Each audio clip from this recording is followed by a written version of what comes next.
చేతిలో సామాజిక అస్త్రం Number one.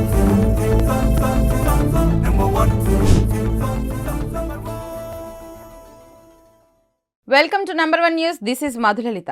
కాపు సామాజిక వర్గం కోసం తన రాజకీయ జీవితాన్ని కూడా త్యాగం చేసిన మహోన్నత వ్యక్తి ముద్రగడ పద్మనాభం అని నంబర్ 1 మీడియా సంస్థల అధినేత మంచాల సాయి సుధాకర్ నాయుడు అభిప్రాయపడ్డారు. సుదీర్ఘ రాజకీయ అనుభవం కలిగినటువంటి రాష్ట్ర కాపు నాయకులు అయిన ముద్రగడ పద్మనాభం ఆయురారోగ్యాలతో ఉండాలని జనసేన పార్టీ రాష్ట్ర కార్యదర్శి ఆమంచి స్వాములు ఆకాంక్షించారు. పదవుల కోసం కాకుండా కాపు జాతి కోసం పోరాడిన యోధుడు ముద్రగడ అని రాజమండ్రి కాపు నాయకులు తోట రామకృష్ణ అన్నారు.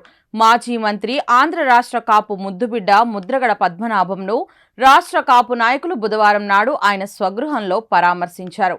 ముద్రగడను పరామర్శించిన వారిలో రాష్ట్ర ప్రముఖ కాపు నాయకులున్నారు. ఈరోజు మన కాపు జాతికి పెద్ద ఆయన శ్రీ ముద్రగడ పద్మనాభం గారిని కలిసి వారి ఆరోగ్య పరిస్థితి గురించి తెలుసుకోవడం కోసం మేమంతా రావడం జరిగింది.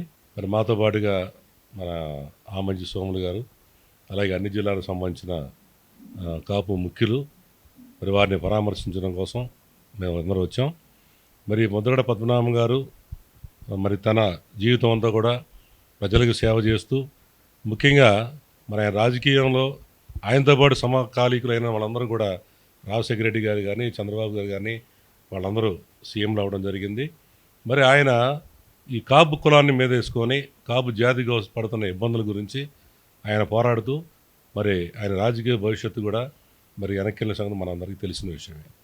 మరి ముద్రగడ పద్మనాభం గారు ఒక శక్తిగా తయారై కాపులకి ఆయన ఉన్నాడు మాకు అనే ఉద్దేశంతో ఈరోజు రాష్ట్రం అంతా కూడా మరి ఆయన వెన్నంటే నడిచిన విషయం మనకు తెలిసిన విషయమే. ఈ మధ్యకాలంలో వారికి అనారోగ్య కారణంగా మనందరికీ తెలిసిన విషయమే. మరి వారిని పరామర్శించడం కోసం, వారి కుటుంబాన్ని పరామర్శించడం కోసం మరి మీ వారి పర్మిషన్ తీసుకొని రావడం జరిగింది. మరి రాబోయే రోజుల్లో ఆయన ఇంకా ఆరోగ్యంగా ఉండాలని, ఆల్రెడీ కోలుకున్నారు. మరి జనవరి నుంచి ఆయన తిరిగి ప్రజా జీవితంలోకి వస్తారని కూడా మేము డాక్టర్ల ద్వారా తెలుసుకున్నాం. వారు ఇలా రావాలని, వారి సేవలు ఇంకా అన్ని కులాల వాళ్ళకి కాపులతో పాటుగా ఉపయోగపడాలని మేము కోరుకుంటున్నాం. థ్యాంక్ యూ వెరీ మచ్ అండి.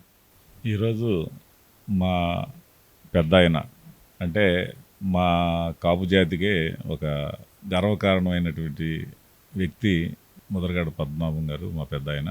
ఆయనకి అనారోగ్యంగా కారణాల వల్ల బాగా ఇదై మళ్ళీ ఆ పరమశివుడు మళ్ళీ ఆయన ఆరోగ్యాన్ని ఆయనకి ఇచ్చి మంచి స్టేజిలో ఆరోగ్యం పెట్టి ఉన్నాడు.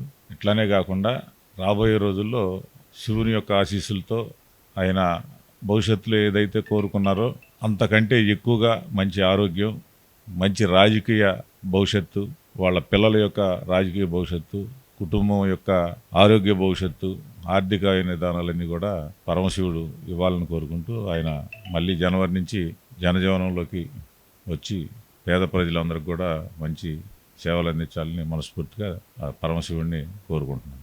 ఈరోజు కెర్లంపూడి గ్రామంలో మరి మా జాతి ముద్దుబిడ్డ మరి ముద్రగడ పద్మనాభం గారు కొంతకాలంగా అనారోగ్యంగా సిక్కైన కారణంగా అన్ని జిల్లాల నుంచి కూడా ఆయన పరామర్శించడానికి ఈరోజు రావడం జరిగింది. అలాగే కాపుల్లో ఎంతో కీలకంగా అన్నీ వదులుకుని, సర్వం కాపుల గురించి వదులుకుని తన రాజకీయ జీవితాన్ని తృణప్రాయంగా మరి చేసిన వ్యక్తి ఈ రాష్ట్రంలో ఎవరు ఉన్నారంటే ముద్రగడ పద్మనాభం గారు తప్ప ఇంకెవరూ లేరు. మరి ఈరోజు ఆయన ఆరోగ్యం కూడా సెట్ అయింది. త్వరలో ప్రజల్లోకి జనవరిలో ప్రజా జీవితంలోకి వస్తారు. ఆయన మళ్ళీ కూడా ఈ రాష్ట్రంలో మంచి కీలకంగా మనకి మంచి చేయాలని చెప్పి కోరుకుంటూ ఆ దేవుడిని ప్రార్థిస్తున్నాం. ఇలాంటి మరిన్ని అప్డేట్స్ కోసం చూస్తూనే ఉండండి నంబర్ 1 న్యూస్. సామాన్యుడి చేతిలో సామాజిక అస్త్రం.